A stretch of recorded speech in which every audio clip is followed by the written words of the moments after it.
ایک سب سے بڑی بہت بڑی مبارک ہو الحمدللہ، بہت مفید والی ہماری پروگرام چلتی ہے الحمدللہ۔ میں چاہتا ہوں نا کچھ جو شبہات ہے جو آج کل کے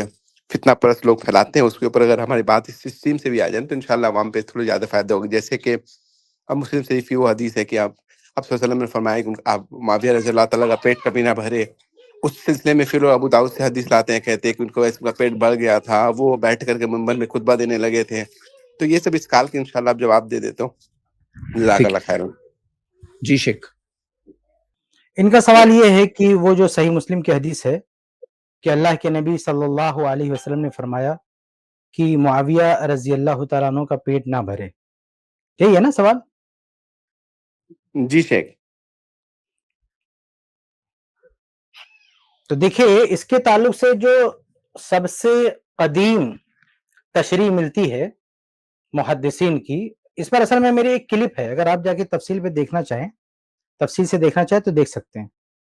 ایک پوری ویڈیو ہے میری، اس میں بہت ڈیٹیل میں صرف خلاصہ آپ کے سامنے پیش کروں گا، ڈیٹیل آپ جا کے اس ویڈیو میں دیکھ لیں۔ خلاصہ یہ ہے کہ پرانے علماء نے جو اس حدیث کی تشریح پیش کی ہے وہ یہ کہ اللہ کے نبی صلی اللہ علیہ وسلم نے، جو صحیح مسلم کی حدیث ہے، کہ معاویہ رضی اللہ تعالیٰ عنہ کو بلانے کے لیے بھیجا، اور جب وہ ان کو جو بلانے گئے تھے صحابی، انہوں نے دیکھا کہ وہ کھانا کھا رہے ہیں، تو آ کے کہا کہ وہ ابھی کھانا کھا رہے ہیں۔ یہاں لوگ غلط فہمی یہ پھیلاتے کہ معاویہ رضی اللہ تعالیٰ عنہ نے آنے سے انکار کر دیا، یہ بات غلط ہے۔ روایت میں یہ بات کہیں نہیں ہے کہ معاویہ رضی اللہ تعالیٰ عنہ نے یہ کہا ہو کہ میں ابھی کھانا کھا رہا ہوں، نہیں آؤں گا، بلکہ جو بلانے گئے تھے وہ یہ نہیں بتا رہے ہیں کہ میں نے اللہ کے نبی کا پیغام معاویہ رضی اللہ تعالیٰ عنہ تک پہنچا دیا، بلکہ روایت سے ظاہر یہ ہوتا ہے کہ انہوں نے پیغام پہنچایا ہی نہیں، بلکہ دیکھا کھاتے ہوئے تو واپس آ گئے، دوبارہ بھیجا، کہا بھی تو وہ کھانا کھا رہے ہیں۔ یعنی راوی یہ نہیں کہہ رہے ہیں کہ میں نے ان کو پیغام دیا اور وہ کھانے کا عذر پیش کر رہے ہیں، بلکہ بذات خود یہ کہنے کہ وہ کھانا کھا رہے ہیں۔ اس لیے روایت کے الفاظ سے ظاہر ہے کہ اللہ کے نبی صلی اللہ علیہ وسلم کا پیغام ان تک نہیں پہنچایا گیا۔ تو پھر اللہ کے نبی صلی اللہ علیہ وسلم نے فرمایا کہ اللہ معاویہ کا پیٹ نہ بھرے۔ تو جو پرانے محدثین ہیں، جیسے صحیح مسلم کی یہ حدیث ہے، صحیح مسلم سے بھی پہلے کتب حدیث میں روایت موجود ہے، تو پرانے محدثین نے اس کی یہ تشریح کی ہے کہ بھئی اس کا مطلب یہ ہے کہ اللہ کے نبی صلی اللہ علیہ وسلم نے جو دوسری احادیث میں بیان فرمایا کہ دنیا میں جس کا پیٹ بھر گیا آخرت میں اس کا پیٹ نہیں بھرے گا، تو اللہ کے نبی صلی اللہ علیہ وسلم نے ہمدردی کے تحت ان کے لیے دعا فرمائی کہ معاویہ رضی اللہ عنہ کا دنیا میں پیٹ نہ بھرے،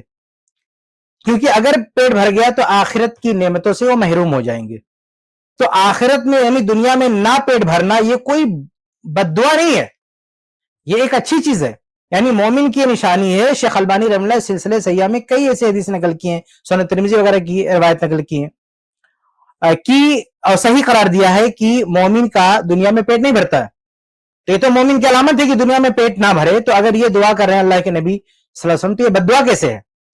تو یہ پرانے محدثین نے تشریح کی ہے اس حدیث کی، سب سے قدیم شرح جو ملتی ہے وہی ملتی ہے۔ ہاں بعد کے لوگوں نے یہ شرح کر دی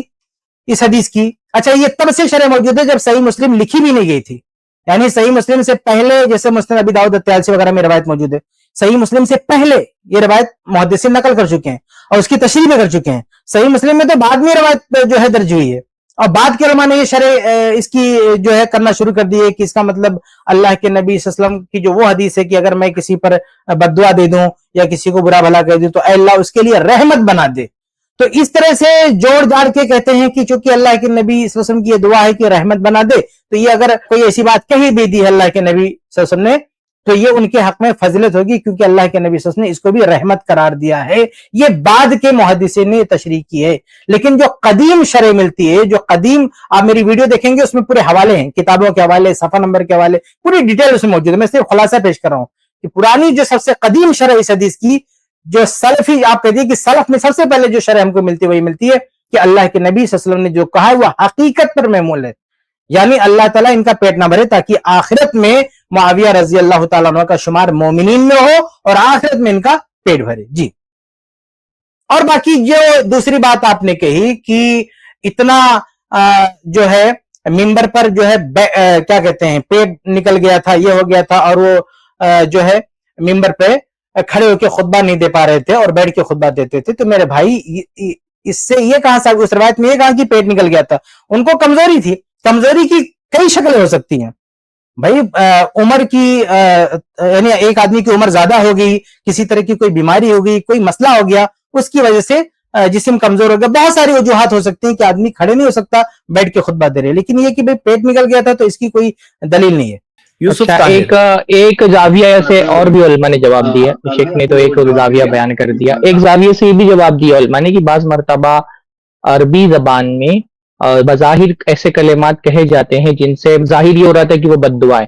لیکن وہ جو بات کہی گئی ہے وہ مراد نہیں ہوتی ہے. ایسا عربی زبان میں بہت زیادہ ہوتا ہے. جیسے اللہ کے نبی صلی اللہ علیہ وسلم نے حضرت ابو ہریرہ سے کہا تریبت یداک, تمہارے ہاتھ خواہ آلود ہو. اس کا ظاہری معنی یہ ہے کہ تم غریب اور فقیر ہو جاؤ, لیکن اللہ کے نبی کی وہ مراد نہیں تھی. ایسے کلمات تھے جو بول دیے جاتے تھے لیکن ان کا ظاہری معنی مراد نہیں ہوتا تھا. ایسے ہی اللہ کے نبی صلی اللہ علیہ وسلم نے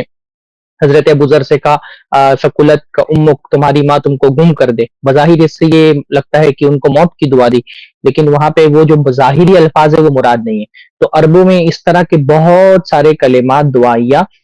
ایسے آتے ہیں کہ جس میں بظاہر ایسا لگتا ہے کہ یہ بد دعا ہے, لیکن وہ کوئی بد دعا نہیں ہوتی, اس کا ظاہری معنی مراد نہیں ہوتا ہے. تو ایک جواب جو ہے نا علماء نے یہ بھی دیا کہ جس طرح سے تریبت یدا کہہ کر کے حضرت ابو ہریرہ سے خطاب کیا, تو حضرت ابو ہریرہ کی تان پر اس کو محمول نہیں کیا جا سکتا ہے. حضرت ابو ذر سے کہا تمہاری ماں تم کو گم کرے, تو اس کو اس معنی پر محمول نہیں کیا جا سکتا ہے. تو بعض علماء نے کہا ہے کہ یہ بھی جو الفاظ ہیں اگر مان بھی لیا جائے کہ اس کا جیسا جو شیخ نے کہا وہ اپنی جگہ پر ایک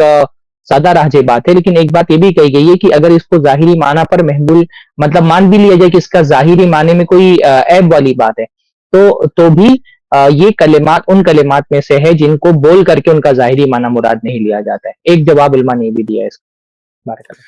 جزاک اللہ خیر شیخ, بارک اللہ فیک.